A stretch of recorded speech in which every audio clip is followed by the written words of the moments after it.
வெற்றியைப் போலவே ஒரு தோல்வியும் நல்லதடி. வேப்பம் பூவிலும் சிறு தேன் துளி உள்ளதடி. குற்றம் சொல்லாமல் ஒரு சுற்றம் இல்லையடி. இளையும் புன்னகையால் நீ இருட்டுக்கு வெள்ளையடி.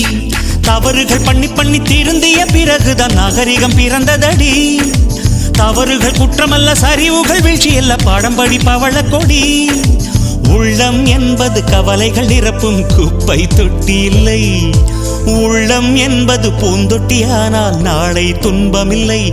புயல் மையம் கொண்டால் மழை மண்ணில் உண்டு. எந்த தீமைக்குள்ளும் சிறு நன்மை உண்டு. ஓ